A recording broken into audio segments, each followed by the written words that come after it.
In previous lecture we see that the Biot-Savart's law. Next, application of the Biot-Savart's law. First application is magnetic field due to a straight current carrying conductor. This is the diagram of the magnetic field due to straight carrying conductor. We see the diagram of this application.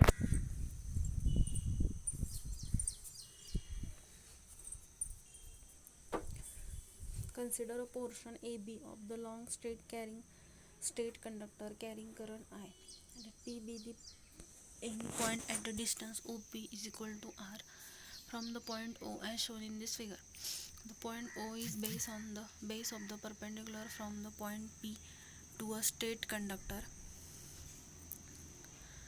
Let us consider a small element of the conductor of the length dx at the distance x from the point O. Let R bar is the vector joining the element dx with the point P. Let theta be the angle between dx bar R bar. Then according to the Biot-Savart's law, magnetic field dB at a point P due to element dB is equal to mu 0 divided by 4 pi into I dx sin theta divided by R square. The direction of the field is given by the vector dx bar into R bar. It is perpendicular to the plane of this figure into plane of the paper. The direction of the field is the same as for all the elements. From this triangle QOP, angle OQP is equal to pi minus theta. Hence from the right angle QOPR is equal to R sin pi minus theta is equal to R sin theta. We see in this diagram a portion AB of the long straight conductor carrying current I.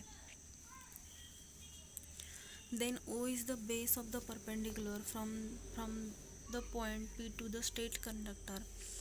Then we apply the Biot-Savart's law on this diagram, which it shows the dB is equal to mu 0 into 4 pi mu 0 divided by 4 pi into I dl sin theta divided by R square. The direction of the field is given by dx bar into R bar. It is perpendicular to the plane of the figure and directed into plane of the paper.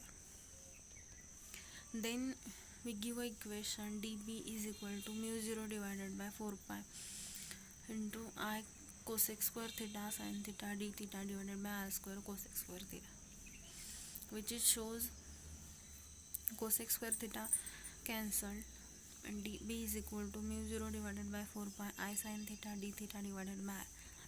If theta 1 and theta 2 are the angles made by the vectors AP and BP with the straight conductor at a point A and B respectively, then the magnetic field due to straight conductor at a point P is obtained by the integrating equation between theta 1 and theta 2.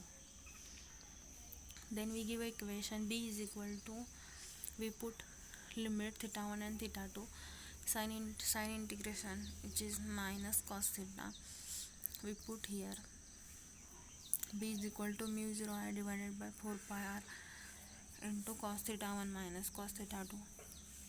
Then equate theta 1 is equal to 0 and theta 2 is equal to pi. Then we give a equation B is equal to mu 0 I divided by 2 pi R. This equation indicates that the B is the same for all the points at the same distances from a long straight conductor. Thus the lines of the magnetic fields are the circle concentric with the wire lying in the planes perpendicular to it.